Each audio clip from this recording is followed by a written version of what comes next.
역대하 33장. 유다왕 므낫세.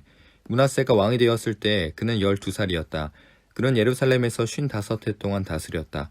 그는 주님께서 보시기에 악한 일을 하였다. 그는 주님께서 이스라엘 자손이 보는 앞에서 쫓아내신 이방 사람의 역겨운 풍속을 따랐다. 그는 아버지 히스기야가 헐어버린 산당들을 오히려 다시 세우고 바알들을 섬기는 제단을 쌓고 아세라 목상들을 만들고 하늘의 별을 숭배하여 섬겼다. 또 그는 주님께서 일찍이 내가 예루살렘 안에 내 이름을 길이길이 두겠다 하고 말씀하신 주님의 성전 안에도 이방신을 섬기는 제단을 만들었다. 주님의 성전 안팎 두 뜰에도 하늘의 별을 섬기는 제단들을 만들어 세우고 아들들을 흰놈의 아들 골짜기에서 번제물로 살라 바쳤으며 점쟁이를 불러 점을 치게 하고 마술사를 시켜 마법을 부리게 하고 악령과 귀신들을 불러내어 묻곤 하였다. 이렇게 하여 그는 주님께서 보시기에 악한 일을 많이 하여 주님께서 진노하시게 하였다. 그는 또 자기가 만든 아로새긴 목상을 하나님의 성전 안에 가져다 놓았다. 일찍이 하나님이 다윗과 그의 아들 솔로몬에게 이 성전을 두고 말씀하실 때 내가 이스라엘의 모든 지파 가운데서 선택한 이 성전과 예루살렘 안에 영원히 내 이름을 두겠다. 이스라엘 백성이 내가 명한 말 곧 모세를 시켜 전한 율법과 율례와 규례를 지켜 그대로 행하면 내가 그들을 그들의 조상에게 준 이 땅에서 결코 쫓아내지 아니하겠다 하셨다. 그런데 므낫세는 유다 백성과 예루살렘 주민을 꾀어서 악행을 저지르게 한 것이다. 그들이 저지른 악은 본래 이 땅에 살다가 이스라엘 자손이 보는 앞에서 주님께 멸망당한 그 여러 민족이 저지른 악보다 더 흉악하였다. 므낫세가 회개하다. 주님께서 므낫세가 그의 백성에게 말씀하셨으나 그들이 듣지 않았으므로 아시리아 왕의 군대 지휘관들을 시켜 유다를 치게 하시니 그들이 므낫세를 사로잡아 쇠사슬로 묶어 바빌론으로 끌어갔다. 므낫세는 고통을 당하여 주 하나님께 간구하였다. 그는 조상의 하나님 앞에서 아주 겸손해졌다. 그가 주님께 기도하니 주님께서 그 기도를 받으시고 그 간구하는 것을 들어주셔서 그를 예루살렘으로 돌아오게 하시고 다시 왕이 되어 다스리게 하셨다. 그제서야 므낫세는 주님만이 하나님이시라는 것을 깨달았다. 이런 일이 있은 뒤에 므낫세는 다윗성 밖 기온샘 서쪽 골짜기의 한 지점에서 물고기 문에 이르기까지 외곽성을 쌓아 오벨을 감싸고 그 성벽 높이를 한껏 올려 쌓았다. 그는 또 유다의 요새화된 성읍에 군대 지휘관들을 배치하였다. 그는 또 성전 안에 있는 이방 신상들과 그가 가져다 놓은 목상들을 없애버리고 주님의 성전이 서 있는 산에다 만들어 놓은 이교회 제단과 예루살렘 곳곳에 만들어 놓은 이교회 제단을 모두 성 밖으로 가져다 버렸다. 그는 주님의 제단을 다시 고치고 화목제와 감사제를 그 제단 위에서 드렸다. 그는 유다의 모든 백성에게 주 이스라엘의 하나님을 섬기라는 명령을 내렸다. 비록 백성이 여전히 여러 산당에서 제사를 드리기는 하였으나 그 제사는 오직 주 그들의 하나님께만 드리는 것이었다. 므낫세의 통치가 끝나다. 므낫세의 나머지 일들과 그가 하나님께 간구하여 바친 기도와 선견자가 주 이스라엘의 하나님의 이름을 받들고 권면한 말씀은 모두 이스라엘 왕 역대지략에 기록되어 있다. 그가 기도를 드린 것과 하나님이 그 기도를 받으신 것과 그가 진 모든 죄와 허물과 그가 겸손해지기 전에 산당을 세운 여러 장소와 아세라 목상과 우상을 세워둔 여러 곳들이 모두 호세의 역사책에 기록되어 있다. 므낫세가 죽어서 그의 뭇 조상과 함께 잠드니 그의 궁에 장사하였다. 왕자 아몬이 그의 뒤를 이어 왕이 되었다. 유다왕 아몬.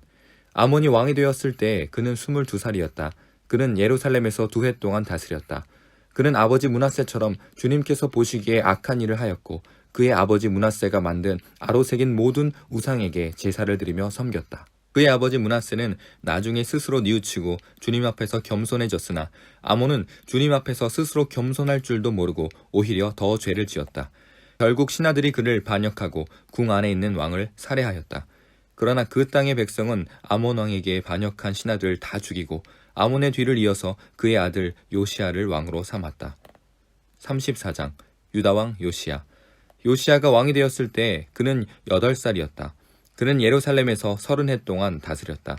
그는 주님께서 보시기에 옳은 일을 하였고 그의 조상 다윗의 길을 본받아 오른쪽으로나 왼쪽으로 곁길로 벗어나지 않았다. 종교 개혁의 첫 단계. 요시야는 왕이 된 지 8째 해에 아직도 매우 어린 나이에 조상 다윗의 하나님을 찾기 시작하였다. 그의 통치 12년이 되는 해에는 산당과 아세라 목상들과 아로 새긴 우상들과 부어 만든 우상들을 없애고 유다와 예루살렘을 깨끗하게 하였다. 요시야의 지시로 사람들은 바알 신들을 섬기는 제단들을 헐었다. 요시야는 제단 위에 있는 분향단들도 부수게 하였다.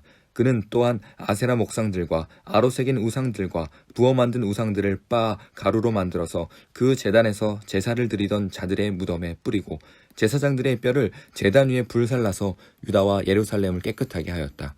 그는 같은 일을 므낫세와 에브라임과 시므온 지역과 저 멀리 사방이 다 폐허가 된 납달리 지역에 이르기까지 직접 가서 행하였다. 그는 제단들을 헐고 아세라 목상들과 아로 새긴 우상들을 빻아 가루로 만들고 온 이스라엘 땅에 있는 분향단도 모두 부수어 버리고 나서야 예루살렘으로 돌아왔다. 율법서의 발견. 요시야는 나라와 성전을 깨끗하게 한 뒤에 통치한 지 18째 해가 되는 때에 아살랴의 아들 사반과 마아세야 성주와 요아하스의 아들 요아 서기관을 보내서 주 그의 하나님의 성전을 수리하게 하였다. 이 세 사람은 힐기야 대제사장에게 가서 하나님의 성전에 들어온 돈을 그에게 건네주었다. 그 돈은 므낫세와 에브라임과 북이스라엘의 나머지 지역에 사는 백성과 유다와 베냐민의 모든 백성과 예루살렘 주민에게서 거두어 들인 것으로 성전 문을 지키는 레위 사람들이 모아둔 것이었다. 그들은 이 돈을 주님의 성전 수리를 맡은 이들에게 맡겼고 그들은 또 그 돈을 주님의 성전 수리를 직접 맡아 건축하는 이들에게 주어서 성전을 수리하게 하였다. 그들은 그 돈을 목수와 돌 쌓는 이들에게도 맡겨서 채석한 돌과 도리와 들보를 만들 나무를 사들여 유다의 왕들이 폐허로 만들어버린 건물들을 손질하게 하였다. 그 사람들은 이를 정직하게 하였다. 그들 위에 4명의 감독이 있었다. 모두 레위 사람들인데 무라리 자손 가운데에서는 야핫과 오바댜, 고핫 자손 가운데에서는 스가랴와 무술람이 성전을 수리하는 일을 맡아 하였다. 이 레위 사람들은 모두 음악에 익숙한 사람들이었다. 그들은 목도꾼을 감독하고 각종 공사 책임자들을 감독하였으며 어떤 레위 사람은 기록원과 사무원과 문지기의 일을 맡았다. 힐기야 제사장은 주님의 성전에서 궤에 보관된 돈을 꺼내다가 모세가 전한 주님의 율법책을 발견하고 사반 서기관에게 자기가 주님의 성전에서 율법책을 발견하였다고 하면서 그 책을 사반에게 주었다. 사반이 그 책을 가지고 왕에게 나아가서 보고하였다. 임금님께서 종들에게 명령하신 것을 종들이 그대로 다 하였습니다. 또 주님의 성전에 있는 돈을 다 쏟아서 감독들과 건축하는 사람들에게 맡겼습니다. 이렇게 보고하고 나서 사반 서기관은 힐기야 제사장이 자기에게 책 한 권을 건네주었다고 왕에게 보고했다. 그리고 사반은 그 책을 왕 앞에서 큰 소리로 읽었다. 왕은 율법의 말씀을 다 듣고는 애통해하며 자기의 옷을 찢었다. 왕은 힐기야와 사반의 아들 아히감과 미가의 아들 압돈과 사반 서기관과 왕의 시종 아사야에게 명령하였다. 그대들은 주님께로 나아가서 나를 대신하여 그리고 아직 이스라엘과 유다에 살아남아 있는 백성을 대신하여 이번에 발견된 이 두루마리의 말씀에 관하여 주님의 뜻을 여쭈어 보도록 하시오. 우리의 조상이 주님의 말씀을 지키지 않고 이 두루마리에 기록된 모든 것을 지켜 따르지 않았으므로 주님께서 우리에게 쏟으신 진노가 크고 힐기야가 왕의 명령을 받은 사람들과 함께 훌다 예언자에게로 갔다. 그는 살룸의 아내였다. 살룸은 하스라의 손자여 독핫의 아들로서 궁중 예복을 관리하는 사람이었다. 훌다는 예루살렘의 제2구역에 살고 있었는데 그들이 그에게 가서 왕의 말을 전하니 훌다가 그들에게 말하였다. 주 이스라엘의 하나님께서 이렇게 말씀하시니 그대들은 나에게 보내어 주님의 뜻을 물어보라고 한 그분에게 가서 전하시오. 나 주가 이렇게 말한다. 유다 왕 앞에서 낭독한 책에 기록된 모든 저주대로 내가 이곳과 여기에 사는 주민에게 재앙을 내리겠다. 그들이 나를 버리고 다른 신들을 분향하여 그들이 한 모든 일이 나를 노엽게 하였기 때문이다. 그러므로 내 분노를 여기에다 쏟을 것이니 아무도 끄지 못할 것이다 하였소. 주님의 뜻을 주님께 여쭈어 보라고 그대들을 나에게로 보낸 유다 왕에게는 이렇게 전하시오. 주 이스라엘 하나님이 이렇게 말한다. 내가 들은 말씀을 설명하겠다. 내가 이곳과 이곳에 사는 주민을 두고 말하는 것을 내가 듣고 마음에 느낀 바 있어서 하나님 앞 곧 내 앞에서 겸손해져서 내가 옷을 찢으며 통곡하였으므로 내가 내 기도를 들어주었다. 나 주가 말한다. 그러므로 이곳과 이곳 주민에게 내리기로 한 모든 재앙을 내가 죽을 때까지는 내리지 않겠다. 내가 너를 내 조상에게로 보낼 때에는 내가 평안히 무덤에 안장되게 하겠다 하셨습니다. 그들이 돌아와서 이 말을 왕에게 전하였다. 요시야가 주님께 순종하기로 하다. 왕이 사람을 보내어 유다와 예루살렘의 모든 장로를 불러 모았다. 왕은 주님의 성전에 올라갈 때에 유다의 모든 백성과 예루살렘 주민과 제사장들과 레위 사람들과 어른으로부터 아이에 이르기까지 모든 백성을 다 데리고 주님의 성전으로 올라갔다. 그때의 왕은 주님의 성전에서 발견된 언약책에 적힌 모든 말씀을 사람들에게 크게 읽어 들려주도록 하였다. 왕은 자기의 자리에 서서 주님을 따를 것과 마음과 목숨을 다 바쳐 그의 계명과 법도와 율례를 지킬 것과 이 책에 적힌 언약의 말씀을 지킬 것을 맹세하는 언약을 주님 앞에서 맺었다. 왕이 거기에 있는 예루살렘과 베냐민 사람들도 이 언약에 참여하게 하니 예루살렘 주민이 하나님 곧 조상의 하나님이 세우신 언약을 따랐다. 이와 같이 요시야는 이스라엘 자손에게 속한 모든 땅에서 혐오스러운 것들을 다 없애버리고 이스라엘의 모든 사람으로 주 하나님을 섬기게 하였으므로 요시야가 살아있는 동안에는 백성이 주 조상의 하나님께 복종하고 떠나지 않았다. 35장 요시야가 유월절을 지키다. 요시야는 예루살렘에서 주님께 유월절을 지켰다. 사람들은 첫째 달 14일에 유월절 어린 양을 잡았다. 왕은 제사장들에게 각자가 해야 할 임무를 맡기고 주님의 성전에서 할 일들을 잘하도록 격려하였다. 왕은 또 주님께 거룩하게 구별되어서 온 이스라엘을 가르치는 레위 사람들에게도 다음과 같이 지시하였다. 거룩한 궤는 다윗의 아들 이스라엘의 솔로몬 왕이 지은 성전 안에 두도록 하십시오. 이제부터 당신들은 그 궤를 어깨에 메어 옮기지 않아도 됩니다. 당신들은 다만 주 당신들 하나님과 그의 백성 이스라엘을 섬기는 일만을 맡게 됩니다. 당신들은 이스라엘의 다윗 왕이 글로 써서 지시한 것과 다윗의 아들 솔로몬이 글로 써서 지시한 것을 따라 가문별, 갈래별로 준비를 하고 있다가 성소에 나가서 당신들의 친족되는 모든 사람의 가문의 서열을 따라서 또는 레위 가문의 서열을 따라서 일을 맡도록 하십시오. 당신들은 유월절 어린 양과 염소를 잡아야 합니다. 그리고 당신들은 스스로 정결하게 하십시오. 그리고 동족을 위하여서도 준비하십시오. 이 모든 일은 주님께서 모세를 시켜서 말씀하신 그대로 해야 합니다. 요시야는 자기가 가지고 있는 집짐승 떼 가운데서 어린 양과 어린 염소 3만 마리와 숫소 3천 마리를 일반 백성들이 유월절 때 제물로 쓰도록 백성에게 거저 주었다. 왕의 신하들도 기꺼이 일반 백성과 제사장들과 레위 사람들에게 돌아갈 제물을 자원하여 내놓았다. 하나님의 성전의 최고 책임자인 힐기야와 스가랴와 여히엘은 제사장들이 유월절 기간에 제물로 쓰도록 어린 양과 어린 염소 2,600마리와 숫소 300마리를 내놓았다. 레위 사람의 지도자들 곧 고냐냐와 그의 동기들인 스마야와 느다넬과 하사랴와 여히엘과 요사밧은 레위 사람들이 유월절 제물로 쓰라고 어린 양과 어린 염소를 합하여 5,000마리와 소 500마리를 내놓았다. 유월절을 지킬 제사 준비가 이렇게 다 되었을 때 제사장들과 레위 사람들은 왕이 명령한 대로 각각 제자리에 섰다. 희생제물인 양과 염소를 잡은 뒤에 레위 사람들은 잡은 짐승의 가죽을 벗기고 제사장들은 손으로 피를 받아 제단에 뿌렸다. 그런 다음에 레위 사람들은 번제물로 바칠 짐승을 백성에게 가문별로 나누어 주어서 백성이 모세의 율법에 기록되어 있는 대로 주님께 드리게 하고 소도 같은 방법으로 하였다. 레위 사람들은 유월절 어린 양을 규례에 따라서 불에 굽고 나머지 거룩한 제물은 속과 가마와 냄비에 삶아 모든 백성에게 속히 분배하였다. 이렇게 하고 난 뒤에 그들은 자신들과 아론의 자손 제사장들의 몫을 준비하였다. 그것은 제사장들이 번제로 바치는 짐승들을 불에 태우고 희생제물에 기름기를 태우느라고 밤까지 바빴기 때문이다. 그래서 레위 사람들은 자신들과 아론의 자손 제사장들 몫을 준비하였던 것이다. 노래하는 사람들 곧 아삽의 자손은 다윗과 아삽과 헤만과 왕의 선견자 여두둔의 지시를 따라 각자 지정된 자리에 서 있었고 문지기들은 각자가 책임 맡은 문을 지키고 있었다. 노래하는 사람들이나 문을 지키는 사람들이 그들의 근무 장소에서 떠나지 않아도 되었던 것은 그들이 친족 레위 사람들이 그들의 몫을 준비하여 주었기 때문이다.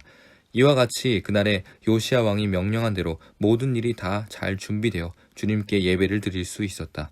사람들은 유월절을 지키며 주님의 단에 번제를 드렸다. 그때 거기 모인 이스라엘 자손은 유월절을 지키고 이어서 이레 동안 무교절을 지켰다. 예언자 사무엘 이후로 이스라엘 안에서 이처럼 유월절을 지킨 예가 없었고 이스라엘의 역대 왕들 가운데서도 요시야가 제사장들과 레위 사람들과 그 그때 거기 모인 온 유다와 이스라엘 사람들과 예루살렘 주민들과 함께 지킨 그런 유월절은 일찍이 지켜본 왕이 없었다. 유월절을 이렇게 지킨 것은 요시야가 나라를 다스린 지 18째 해가 되던 때 일이다. 요시야의 통치가 끝나다. 이런 모든 일이 일어난 뒤 곧 요시야가 성전 정돈을 마치고 난 뒤에 이집트의 느고 왕이 유프라테스 강가에 있는 갈그미스를 치고 올라왔으므로 요시야가 그것을 막으러 나갔다. 느고가 요시야에게 전령을 보내어 말하였다. 유다의 왕은 들으시오. 왕은 왜 나의 일에 관여하려고 하오. 나는 오늘 왕을 치려고 온 것이 아니라 나와 싸움이 벌어진 족속을 치려고 나서는 것이오. 하나님께서 나에게 속히 가라고 명하셨소. 그러니 하나님이 나와 함께 계시오. 하나님께 멸망을 당하지 아니하려거든 하나님을 거역하는 이 일을 어서 멈추시오. 그러나 요시야는 그에게서 돌이켜 되돌아가지 않고 느고와 싸우려고 변장까지 하였다. 이처럼 요시야는 하나님께서 느고를 시켜서 하시는 말씀을 듣지 아니하고 무기또 평원으로 진군하여 가서 싸웠다. 그때 적군이 쏜 화살이 요시야 왕에게 박혔다. 왕이 자기 부하들에게 명령하였다. 내가 크게 다쳤다. 내가 여기서 빠져나가도록 나를 도와라. 그는 부하들의 부축을 받으면서 자기의 병거에서 내려 그의 부사령관의 병거를 타고 예루살렘으로 돌아와 숨을 거두었다. 사람들은 그를 그의 조상들의 묘에 장사하였다. 온 유다와 예루살렘 사람들이 그의 죽음을 슬퍼하였다. 예레미야 예언자가 요시야의 전사를 애도하는 애가를 지었는데 노래하는 남녀가 요시야 왕을 애도할 때에는 이 애가를 부르는 것이 관례가 되어 오늘까지 이른다. 그 가사는 애가집에 기록되어 있다. 요시야의 남은 사적, 곧 그가 주님의 율법에 기록된 대로 한 모든 선한 일과 그의 업적은 처음부터 끝까지 이스라엘과 유다 열왕기에 기록되어 있다. 36장 유다왕 여호아하스. 그 땅의 백성이 예루살렘에서 요시야의 아들 여호아하스를 세워 그 아버지를 이어 왕으로 삼았다. 여호아하스가 왕이 되었을 때 그는 23살이었다. 그가 예루살렘에서 나라를 다스린 지 석 달 만에 이집트의 왕이 예루살렘에서 여호아하스를 폐위시키고 유다로 하여금 이집트의 은 100달란트와 금 1달란트를 조공으로 바치게 하였다. 이집트의 느고 왕은 여호아하스의 형제 엘리야김을 세워 유다와 예루살렘의 왕으로 삼고 엘리야김이라는 이름을 여호야김으로 바꾸게 하고 왕이었던 그의 형제 여호아하스는 붙잡아서 이집트로 데려갔다. 유다 왕 여호야김. 여호야김이 왕이 되었을 때 그는 25살이었다. 그는 예루살렘에서 11해 동안 다스렸다. 그는 주 하나님께서 보시기에 악한 일을 하였다. 바빌로니아에 느부갓네살 왕이 올라와서 그를 치고 쇠사슬로 묶어 바빌로니아로 잡아갔다. 느부갓네살 왕은 또 주님의 성전 안에 있는 온갖 기구를 바빌로니아로 가지고 가서 도성 바빌론에 있는 자기의 궁전에다 들여놓았다. 여호야김의 나머지 사적과 그가 저지른 모든 역겨운 일과 그가 저지른 악한 행위는 이스라엘과 유다 열왕기에 기록되어 있다. 그의 아들 여호야긴이 그의 뒤를 이어 왕이 되었다. 유다 왕 여호야긴. 여호야긴이 왕이 되었을 때 그는 8살이었다. 그는 예루살렘에서 석 달 열흘 동안 다스렸다. 그는 주님께서 보시기에 악한 일을 하였다. 그해 봄에 느부갓네살 왕이 사람을 시켜서 여호야긴을 바빌로니아로 잡아가고 주님의 성전에 있는 값비싼 온갖 기구도 함께 가져갔으며 여호야긴의 삼촌 시드기야를 세워서 유다와 예루살렘의 왕으로 삼았다. 유다 왕 시드기야. 시드기야가 왕이 되었을 때 그는 21살이었다. 그는 예루살렘에서 11해 동안 다스렸다. 그는 주 하나님께서 보시기에 악한 일을 하였다. 그는 주님의 입에서 나오는 말씀을 선포하는 예레미야 예언자 앞에서 겸손하게 말씀을 받아들이지 않았다. 예루살렘의 함락. 느부갓네살은 강제로 시드기야가 하나님의 이름으로 충성을 맹세하도록 하였다. 시드기야는 억지로 충성을 맹세하였지만 마침내 느부갓네살 왕에게 반항하기까지 하였다. 다른 한편으로 시드기야는 고집을 부리며 조금도 뉘우치지 않고 주 이스라엘의 하나님께로 돌아오지 않았다. 지도급 인사들인 제사장들과 일반 백성도 크게 죄를 지어 이방의 모든 역겨운 일을 따라하였으며 마침내 그들은 주님께서 자신의 것으로 거룩하게 하신 예루살렘 성전을 더럽히고 말았다. 그들의 조상의 하나님이신 주님께서 그들과 그 성전을 구원하실 뜻으로 자신의 백성에게 예언자들을 보내시고 또 보내셔서 경고에 경고를 거듭하셨지만 그들은 하나님의 특사를 조롱하고 하나님의 말씀을 무시하고 하나님의 예언자들을 비웃었다. 그러다가 마침내 자신의 백성을 향한 주님의 분노가 치솟으시니 백성을 바로잡을 길이 전혀 없었다. 하나님께서 바빌로니아의 왕을 불러다가 자신의 백성을 치게 하셨다. 그래서 그 왕은 유다의 젊은이들을 닥치는 대로 칼로 쳐 죽였다. 심지어는 성전 안에서도 그러한 사륙을 삼가지 않았다. 그 왕은 잔인하였다. 젊은이나 늙은이, 여자나 남자, 병약한 사람이나 건강한 사람을 가리지 않았다. 하나님은 이렇게 자신의 백성을 그 왕의 손에 넘기셨다. 바빌로니아 왕은 하나님의 성전 안에 있는 크고 작은 기구와 주님의 성전 안에 있는 보물과 왕과 신하들이 가지고 있는 보물을 모두 도성 바빌론으로 가져갔다. 그 왕은 또 하나님의 성전을 불사르고 예루살렘 성벽을 헐고 궁궐들을 다 불사르고 값진 그릇들을 다 부수어 버렸다. 그는 또 칼에 맞아 죽지 않고 살아남은 자들은 바벨로니아로 데리고 가서 왕과 왕자들의 노예로 삼았다. 그들은 페르시아 제국이 일어서기까지 거기서 노예 생활을 하였다. 그리하여 주님께서 예레미야를 시켜서 땅이 70년 동안 황폐하게 되어 그동안 누리지 못한 안식을 다 누리게 될 것이다 하신 말씀이 이루어졌다. 고레스의 귀국 명령. 페르시아의 고레스 왕이 왕위에 오른 첫 해에 주님께서는 예레미야를 시켜서 하신 말씀을 이루시려고 페르시아의 고레스 왕의 마음을 움직이셨다. 고레스는 온 나라에 명령을 내리고 그것을 다음과 같이 조서로 써서 돌렸다. 페르시아의 고레스 왕은 다음과 같이 선포한다. 주 하늘의 하나님께서 나에게 이 땅 위의 모든 나라를 주셔서 다스리게 하시고 유다의 예루살렘에 그의 성전을 지으라고 명하셨다. 이 나라 사람 가운데 하나님을 섬기는 모든 백성에게 하나님께서 함께 계시기를 빈다. 그들을 모두 올라가게 하여라.